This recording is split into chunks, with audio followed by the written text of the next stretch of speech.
This is Susan West. Mike Scott of Buxton built the Lucy B., my husband Rob's commercial fishing boat.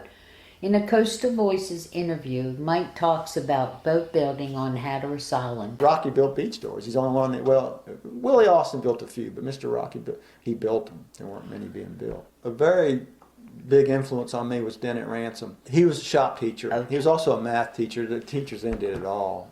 I was able to be in the shop 3 periods out of 6. So I was monkeying with wood all the time. So maybe I had an inclination towards that early on. But and I'd gotten to know Willie Austin. I'd go up and see him because he was building boats. And Nacy Peel built a few boats. And Nacy Peel down in Hatteras? Hatteras, yeah. Okay. Yeah. Michael's uncle. Okay, so he built boats also. Yeah, not like Willie though. Willie's the only one Willie was really in production. He was? Yeah, he was a full-time boat builder. What kind of boats did Mostly he build? skiffs. He did build a very few bigger dead rise boats, but not many. Mostly flat-bottom boats. Okay. Do you have any idea if any of those are still around? Probably. Occasionally. He had a distinct shear line, and you could spot them a mile away if you saw one. Do you remember when you decided you were going to try to build a boat? I was fascinated with the beach fishing, so I kept looking at the boats we were doing, and I got friendly with Willie Austin, and there was Mr. Rocky had an old boat, a beach dory in the woods, not far from where I lived. I lived on Rocky Ralston Road. I took the lines off this little dory that Mr. Rocky had built, and with some coaching from Willie Austin, I built one for myself. Eventually, I built one for Rudy Gray and some other people. So I was sort of a commercial fisherman, boat builder, part-time working out in the open. Then when we moved over here in the woods, I built a little shed, which is actually right over where that garage is now. All it had was a roof. That's all I needed. I was building small boats. Eventually, I started building a few dead rise boats. In 1979, I built that shop down there. I was pretty much full-time boat building. What type of boats did you build? Started out flat-bottom boats, especially beach doors. I think I built 47 boats altogether, but at least 20 of them were under 20 feet. And probably 2/3 of those were beach doors. Probably built about 14 beach dories, up to 24 foot, 26 foot, I think. Like when you see that boat out there, or you see other boats that you've built, do you feel an attachment? Yeah, a little bit. It's kind of interesting.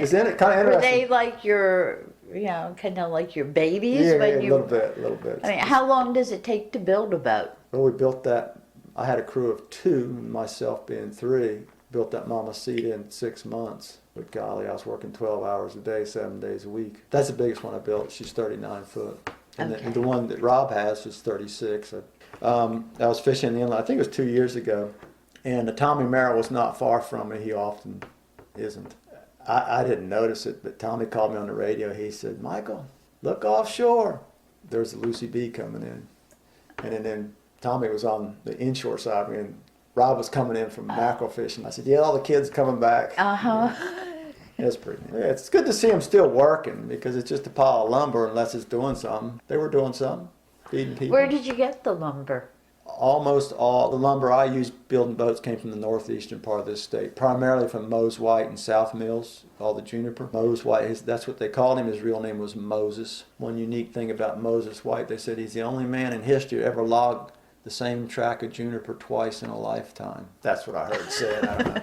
But he had the ability to do that most people wouldn't because he kept working until he was 90. Uh-huh. And he was not a logger. He would buy a track of timber, have somebody log it. And is juniper the same as white cedar? Yes, southern white cedar is the technical name. And why is that good for a boat? It's rot resistant. It swells easily but not excessively, so it keeps them tight, easy to work. And then another lumber I used a lot of for framing was cypress. And a guy named John Kite in Indian Town, Camden, east of Elizabeth City, he cut the cypress for me.